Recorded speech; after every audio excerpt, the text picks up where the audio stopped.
Hello दोस्तों। स्वागत है आपका आपके अपने YouTube channel create wealth with Atul में। मैं हूं आपका दोस्त अतुल गोयल। आज हम बात करेंगे एक छोटे स्टॉक की। अगेन जो है सिंगल डिजिट में आने के लिए तैयार है। बात कर रहे हैं हम टेलीकम्युनिकेशन से रिलेटेड वोडाफोन आइडिया की। 10 रुपये के ऊपर ये ट्रेड कर रहा है और कितनी डाउनसाइड इसकी बनती है आप देखेंगे। एक अच्छा नीचे के लेवल से मोमेंटम इसने पकड़ा था और काफ़ी अच्छी वेल्थ क्रिएट करके दी थी नीचे के लेवल से, बट ऊपर के लेवल से अगेन जो स्टॉक प्रेशर में है। किस टाइप की न्यूज़ इसके ऊपर है और क्या आने वाले टाइम में ये अच्छी वेल्थ यहाँ से भी क्रिएट करके दे सकता है, किस लेवल के ऊपर खरीदना चाहिए, कितना रिस्क अभी इसके अंदर नीचे का है और क्या रिवार्ड्स दे सकता है, किस टाइप के इन्वेस्टर को ट्रेडर को इसके अंदर पैसा लगाना चाहिए, उस सब के ऊपर हम डिस्कस करेंगे। तो बात करते हैं सबसे पहले बैंक निफ्टी की 14,813 11:41 आप देख रहे हैं।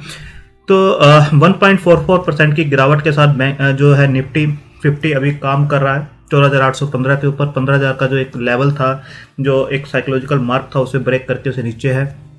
वोडाफोन आइडिया आप देख सकते हैं प्रीवियस क्लोज 10 रुपये 20 पैसे का था, आज ओपन होता है 10 रुपये 20 पैसे पर, हाई लगाता है 10 रुपये 25 पैसे का और लो जो है 9 रुपये 90 पैसे का। जो मैंने बताया सिंगल डिजिट में जाने के लिए तैयार है स्टॉक। तो आप देख सकते हैं यहाँ पर हम अगर रिफ्रेश करें तो 1.96% की गिरावट के साथ ये भी काम कर रहा है और 10 रुपये के आसपास ही काम कर रहा है। तो 5 दिनों का अगर आप लेवल देखेंगे तो 10 रुपये को इसने टच किया था, यहाँ पर भी आप देख सकते हैं 10 रुपये के आसपास अभी काम कर रहा है। 1 मंथ का अगर देखें तो यहाँ पर स्टॉक जो है 12 रुपये 10 पैसे के आसपास काम कर रहा था, एक डाउन ट्रेंड में है स्टॉक। और 6 मंथ का अगर देखेंगे तो 6 महीने पहले 11 रुपये 75 पैसे था, वहाँ से ये स्टॉक जो है 8 रुपये के आसपास गया। अगेन जो है स्टॉक आप देख सकते हैं 13 रुपये 65 पैसे के आसपास गया और अब फिर 10 पैसे के आसपास है। तो काफ़ी वोलेटाइल है और एक रेंज है, रेंज काफ़ी वाइडर रेंज है इसकी। अगर 6 महीने की आप रेंज देखें 8 रुपये से लेकर 14 रुपये तक की रेंज इसकी है।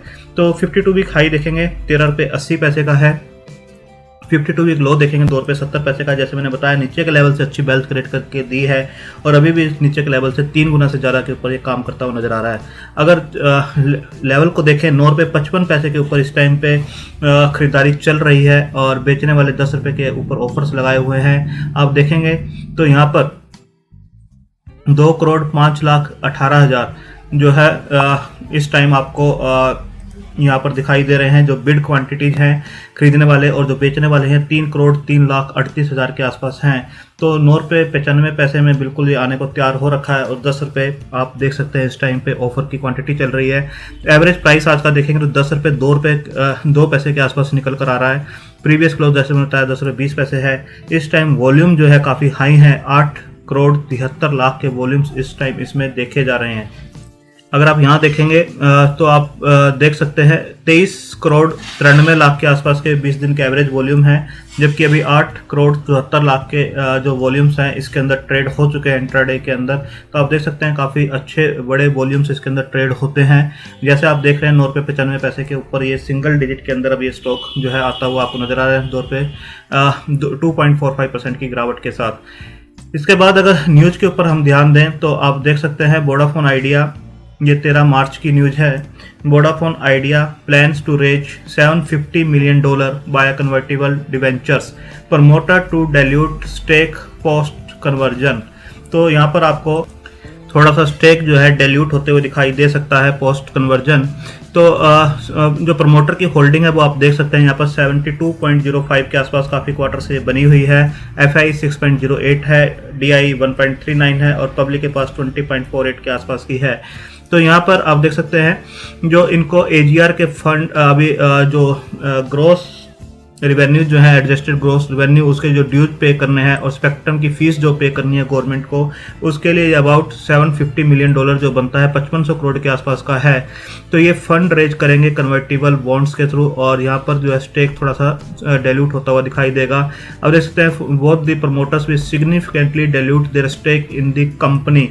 According to the banker close to the development, VIL, the third largest operator in the company, has initiated talks with investors to raise the funds, and bonds will be launched any time in next months.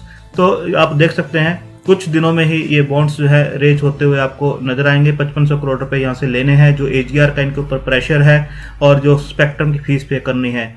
तो जैसे stake मैंने बताया यहाँ पे significantly dilute होता हुआ दिखाई देगा 72 से। इसके बाद आप देखेंगे Vodafone Idea changes track looks to borrow funds.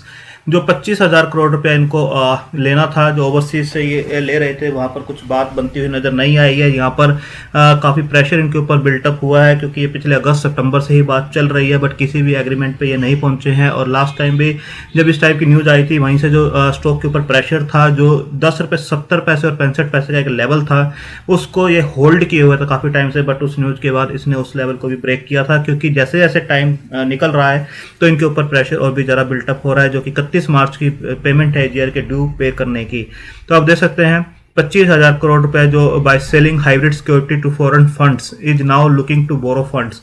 तो ये ट्रैक चेंज किया है, potentially with promoters guarantee to refinance is debt जो है उसके थ्रू ये लिया जाएगा। The company also plan to overall its existing operations in some telecom circle to save fix cost.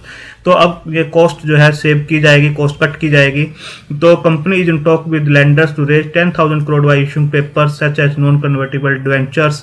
तो आने वाले टाइम में देखना होगा किस टाइप से ये फंड को रेज करते हैं। यहाँ पर भी आप देख सकते हैं कि अभी जो है काफ़ी जब प्रेशर जो बिल्टअप इनके ऊपर हुआ है, सुप्रीम कोर्ट का जो फैसला था वहाँ से काफ़ी प्रेशर इनके ऊपर आया था। अल्दो द सुप्रीम कोर्ट जो 10 साल का इनको टाइम दिया गया है, अभी भी इनका जो है स्टिल हैव टू पे the government more than 50,400 crore. तो आप देख सकते हैं काफ़ी ज़्यादा ड्यू है। और सेकंड जो है एक तो जो सुप्रीम कोर्ट का ऑर्डर था वहाँ से काफ़ी प्रेशर इन पे बिल्टअप हुआ है, और सेकंड जो है रिलायंस जियो इन्फोकॉम ने जो 2016 में एक पूरा प्राइस बार इसके ऊपर चला था, वहाँ पर इसके ऊपर काफ़ी जो प्रेशर बनता हुआ दिखाई दिया।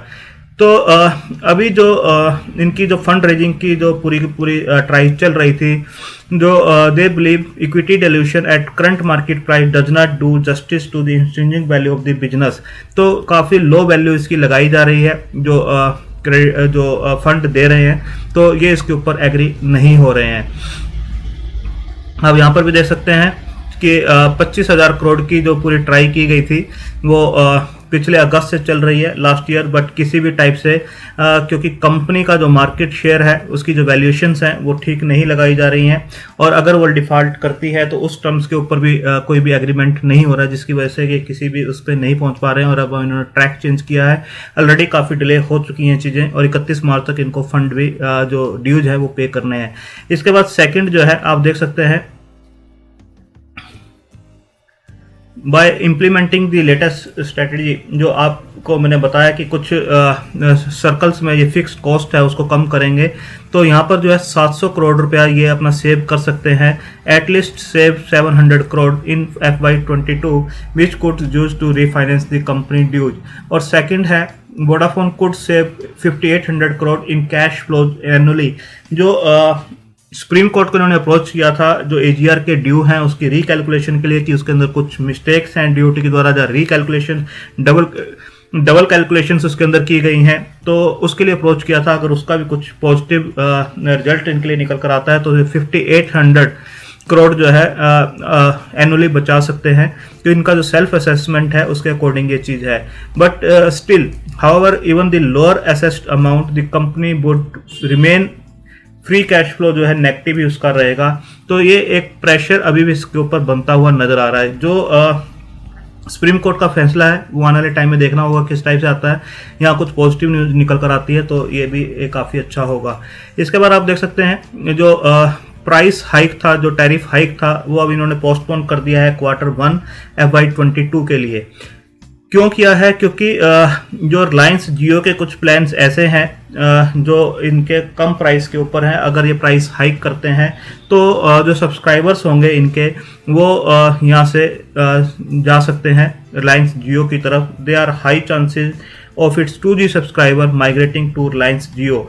तो यहाँ पर एक टफ कंपटीशन इनको मिल रहा है रिलायंस जियो की तरफ से, इसलिए जो कि Q4 यानी अभी जनवरी फरवरी मार्च में जो इनको टैरिफ हाइक करना था यहाँ पर, वो इन्होंने पोस्टपोन कर दिया है Q1 FY22। तो यहाँ से भी इनको एक झटका लगता हुआ नजर आ रहा है, क्योंकि टैरिफ हाइक किए बिना इनकी जो कैश फ्लोज हैं, जो मार्जिन्स हैं, वो ठीक ठाक नहीं आ सकते हैं। तो ये भी एक काफ़ी बड़ा इनके लिए सेटबैक है इस टाइम पर। इसके बाद आप देख सकते हैं वोडाफोन आइडिया से इट बॉट ऑल स्पेक्ट्रम और it needed in the auction. तो इनका कहना है जितना इनको चाहिए था स्पेक्ट्रम, जो भी नीलामी हुई है, स्पेक्ट्रम की ऑक्शन हुई है, उसके अंदर जितना इनको जिन जिन सर्कल्स में चाहिए था उतना इन्होंने लिया है।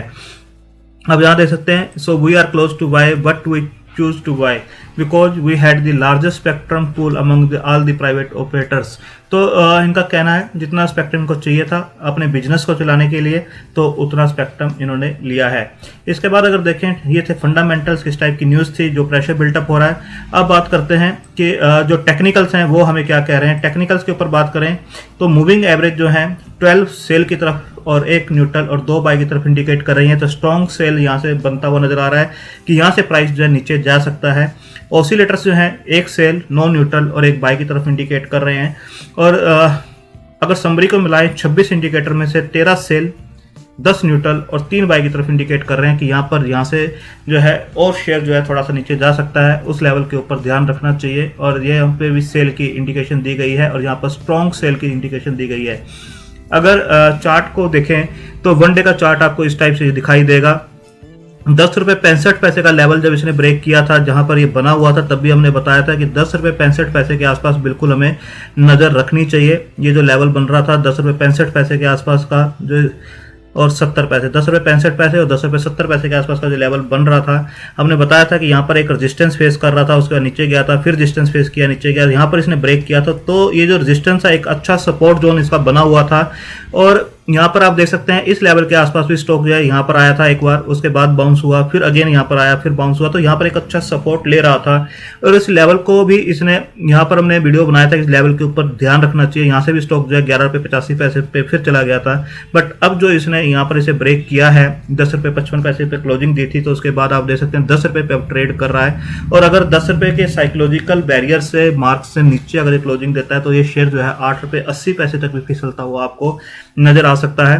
तो बिल्कुल इसके ऊपर नजर रखना चाहिए। 8 रुपये 80 पैसे जो है आने वाले टाइम में ये बिल्कुल आपको दिखाई दे सकता है अगर 10 रुपये से नीचे क्लोजिंग होती है और बाउंस बैक नहीं लेता है।